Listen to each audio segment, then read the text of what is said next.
So to summarize basically why this program shouldn't be done away with, as my partner said, the media likes to focus on the negative aspects and blows up this issue way more than it needs to be, or especially since it's been around since 1995.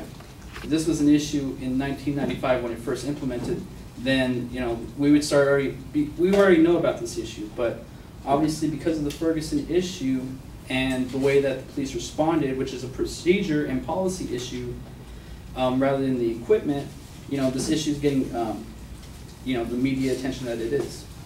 Second, the issue is not because of the gear. The problem existed due to, as my partner said, in some instances, lack of punishment, and it existed before the 1033.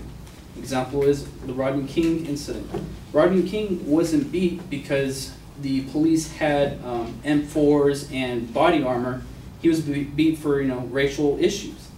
The disproportionate amount of Hispanics and blacks that are pulled over and even killed in some instances isn't because police have access to MRAPs and to body armor. It's because it's another issue that goes into a deep-lying problem that's existed before 1033, and by trying to focus on a program that has this many benefits, like I said, such as allowing the police to acquire the gear that they need on a day-to-day basis, you're entirely missing what the primary issue is, and you're causing more problems in the process. In addition to this, I would just like to defend the fact that the reason why they need these gears is because the amount of shootings has increased. So, according to Michael Bloomberg's Umbrella Corp for gun control, Every Town for Gun Safety, in a time frame from December 15th, 2012 to December 9th, 2014, in the 2 years since the mass shooting in Newtown, Connecticut, there have been at least 94 shootings, or school shootings, including fatal and non-fatal assaults, suicides, and unintentional shootings, an average of nearly 1 week during this time period. Another instance is the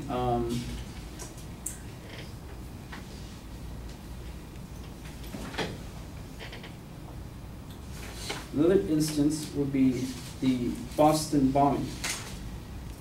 So basically what happened is on April 15th, 2013, 2 bombs went off near the finish line of the Boston Marathon, killing 3 spectators and wounding more than 260 people. What followed was basically a 1-week manhunt in which the police finally spotted the stolen SUV and Honda Civic they were using to try and get away.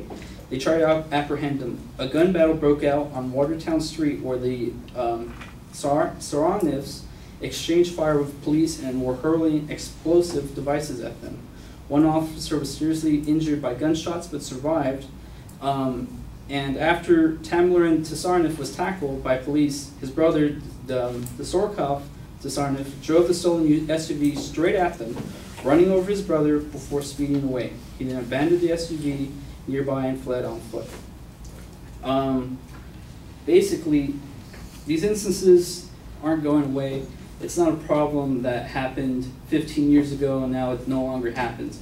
Even though the program initially was started to try and defeat drug criminals and the access to high-powered firearms that they had, it's evolved over the years, and Congress has taken note of that by changing it to the 1033 program, because they realized that basically these instances are still happening, and they're happening in greater frequency than before. And we need this program because police need to be able to carry out their job in a safe manner, in an effective manner, and without it, you're basically taking that away from them. Thank you.